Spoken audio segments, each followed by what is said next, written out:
And next, we are joined by our race-winning crew chief, Mike Shiplett, with the number 41 Stuart Haas Ford.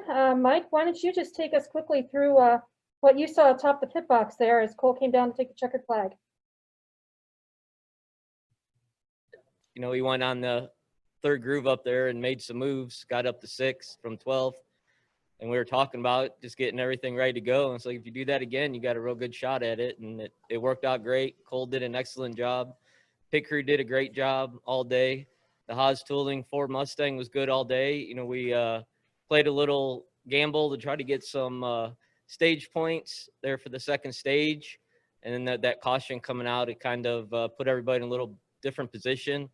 So then that put us good for the longer run to try to stay out and catch a caution. And then yellow came out one lap after we pitted, so we had to take the wave around and get back. But he battled all day. Everybody did a real good job, and I'm very proud of this team. Awesome. Well, congratulations. And we're going to open it up to questions. We'll start with Bob Packers. Yeah, Mike, how much do you think the experience of winning in the Xfinity series and having won several times gave him some confidence in moves he can make today? Well, I mean, he has a lot of confidence here. He won here a year ago at this race. We got him a car that he could drive and he was happy with. We had the right amount of downforce for the track conditions, and we kept him in position for most of the day, and he was there at the end. I mean, he knows what it takes to get out front and lead races, to put himself there. So everything just worked perfectly, and he had the opportunity today to get it done. Thank you. Next, we'll go to Lee Spencer. Congratulations, Shifflett. Hell of a job. Thank you, Lee. Just curious, it's been a really challenging season for you guys, especially for a rookie. No practice, no qualifying, just kind of going out there blindly. How difficult has that been for Cole, and how much has it helped the fact that you guys have really built your relationship up over the last couple of years? And I'll wait for your response.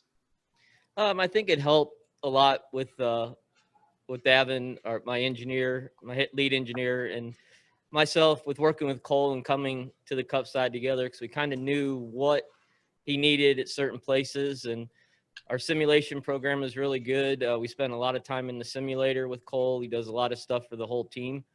And we just kept building. You know, our goal was just to keep building every week and just trying to put ourselves in position to get top 10, top 5 finishes. And today was just the perfect, everything lined up perfectly, and we had our shot and we took advantage of it. And, you know, I've known Cole ever since he started running in NASCAR, and he was brutally shy when he first got into the sport. How have you seen him blossom over the last few years? I mean, he does everything he needs to do. He was shy. He talks a lot more. He's vocal in meetings.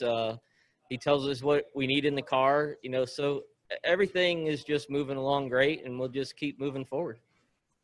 Thanks, Shiplett. Thank you. Next, we'll go to Jim Utter. Congrats, Mike.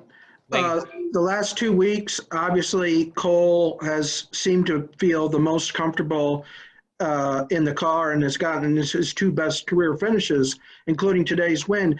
Can you point to anything in particular of the last 2 weeks that you felt has gone especially well for you guys or for Cole in maybe different than earlier in the season?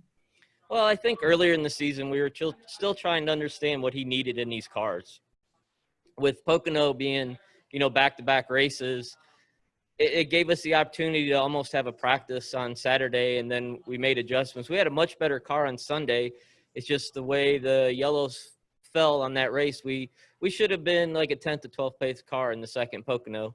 And then Indy, same tire, similar track, similar setups. You know, it was just one step to the next progression, and we had a good finish there.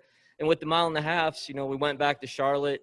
We had tried a lot of things at Charlotte that we were going to put all together when we came to our next mile and a half.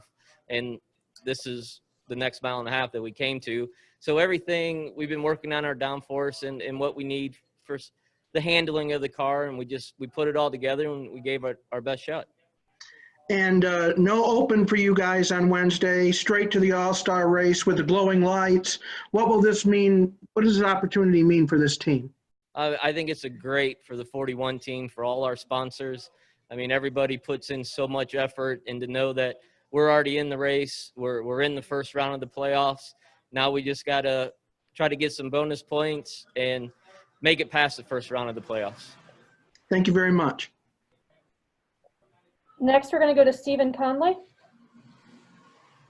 Mike, now that you guys are into the playoffs, does your preparation change over the final couple of races before the start of the playoffs?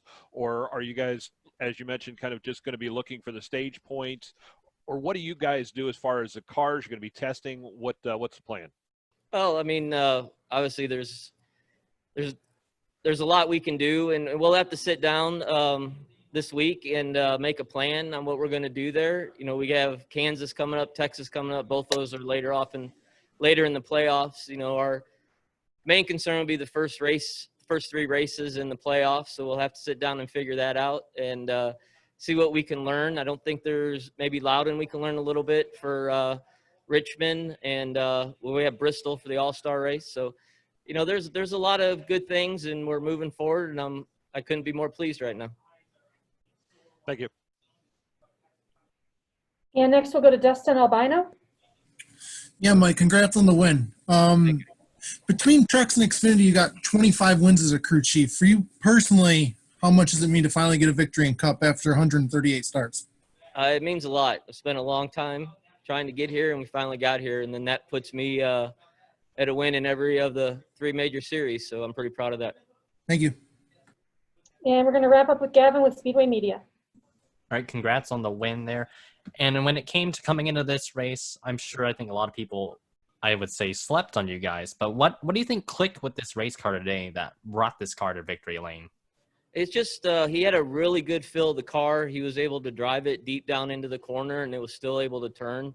You know, it's just a balancing. You gotta get everything right between the setup, the weather, the track, the PJ1 that they put down, how long tires are going to last, not last.